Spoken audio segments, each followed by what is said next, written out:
You talked about a little earlier in the conversation, one of your mistakes is not calling Martin Lawerence, but then you eventually got to get on Def Comedy Jam. Talk about that experience. Talk about working with legends like Bernie Mac and Chris Tucker and young Bernie Macs and Chris Tuckers and how y'all all just kind of evolved during those times. Right. It's crazy because, again, I think I came up in a generation where, believe it or not, I'm from LA, born and raised in LA, but not a lot of dudes come out of LA to get successful in this business.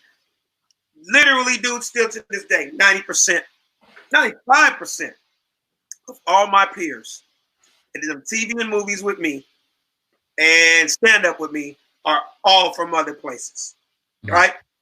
I think one reason why Bernie liked me, why Bill Bellamy liked me, why Cedric the Entertainer, why Martin, why Will Smith, I could keep going, Mike Epps, Cat, all these dudes that are from kind of like my generation, because I didn't fall into the so-called LA thing. They're like, nigga, I still can't believe your ass is from LA. You don't come off as an LA nigga to me. You know what I mean?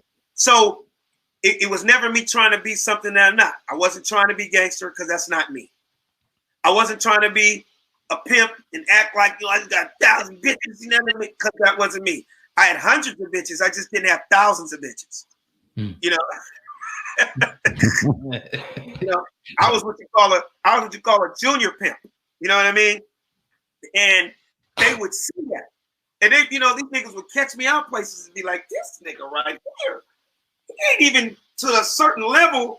And you might just walk in a sushi spot and see me with 3 or 4 of them, like I'm Denzel or Michael Jordan. I always did my thing. The fame is not what got me all these women. It was my personality and really who I was. Word. You know what I mean? That's why I got along with Dr. Dre so well. That's why I got along with Ice Cube so well. That's why Snoop and me are still friends 25 years later. Cause it's like I'm a nigga in the crew, but they didn't feel either intimidated or I was trying to do. They were like, this little nigga is really fucking funny, stupid, crazy. It's kind of like it was when I told you about growing up in the hood. Yeah, I'm sitting here in the dice game with these niggas as they're loading their pistols, about to go on a drive-by, shooting dice for 40 ounces. But they're like, all right, we about to go kill some niggas. Alex, you rolling? I'm like, nah, man, I'm going to go inside and watch Happy Days. So I got Cub Scouts in the morning, guys. You guys go ahead. And, like, I ain't having that. I would love to go on the drive-by with you guys, but, nigga, I got choir rehearsal at 8. So, yeah. You know what I mean? But right. For them to have a nigga really say that to them in the world that they're in, this nigga is silly. You know what I mean? So, I don't know, man. I don't know if anything I'm saying is making sense. Nah, hell of a lot of sense, man. You talked about working with Marcus Burnett. Well, now talk about working with Mike Lowrey, man. You got to work with Will, too, on his show, Fresh Prince of Bel-Air. Talk about that experience. I thank Will every day. Put it this way. Whenever we're on the golf course, still to this day, 20-something years later, I still say thank you. I always bring up Will Smith because he had a lot to do with my career. He was the first dude to really put a real check in my pocket. You know what I mean? Everybody knows my story, man. I'd only been doing comedy 6 months, $11 in my pocket, caught the bus to the Laugh Factory, sat in a 13-hour line just to go up and do 3 minutes on amateur night. I get up, do my little 3 minutes. Will Smith's in the front row of the comedy club. Get off stage. Like, yo, man, you are super funny, man. My name is, I was like, nigga, I know who you are. You Will Smith. He goes, well, yeah, man, I got this brand new TV show. I'm like, nigga, I watch it every week. And it's Bel-Air. It had been on 2 years at that time.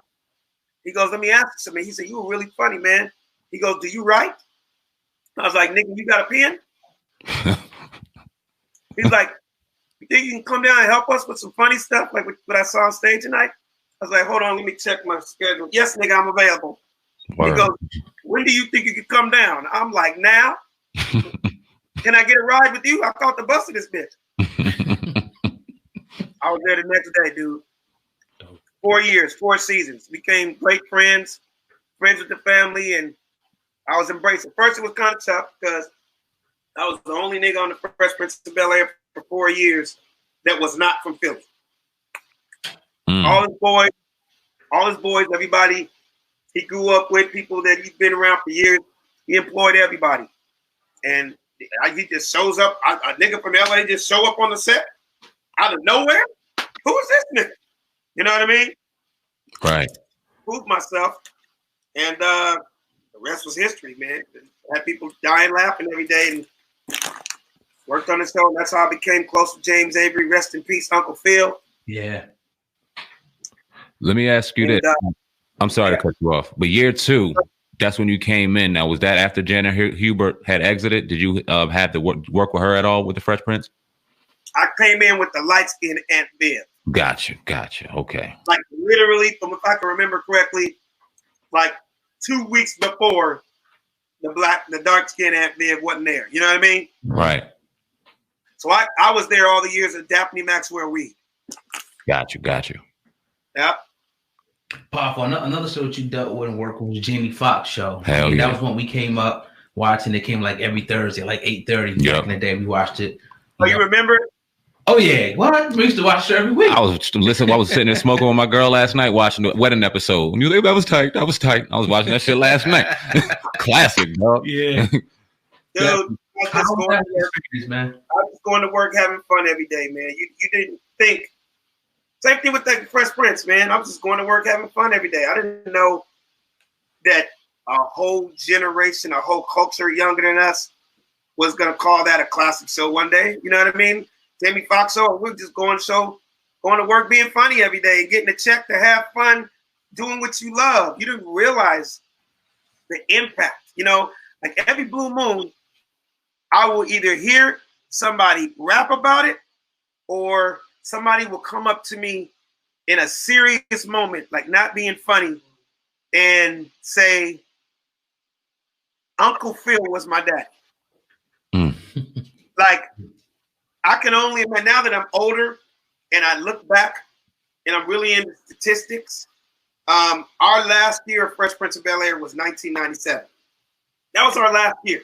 Wow. There are people right now that weren't even born yet. And to this day, they say that was one of my favorite TV shows of all time. Fact. So basically, their entire life has been reruns, dude. Mm-hmm. Right?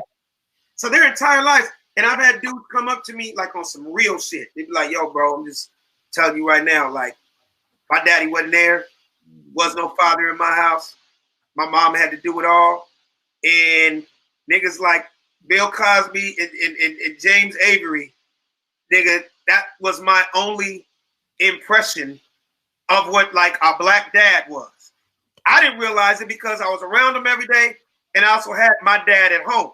Word. But so many young black men right now, nigga, if you're between 21 and 40, there's so many that nigga daddy wasn't there. So that was their outlet to see like, wow, this nigga is really showing up to a soccer game, nigga. This nigga is throwing a ball. Whoa, hold up. This nigga, did this nigga just buy you a sweater, nigga? But, is this nigga helping you with your homework?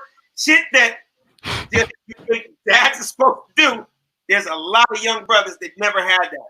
And you don't realize it till you get old. And you realize, wow, I was very fortunate. Indeed. You know what I wanted to ask you? I really didn't notice about you until you're kind of talking about it now. You did a lot of writing and a lot of writing for people. Yep. What was more fulfilling for you, stand up or writing and writing behind the scenes?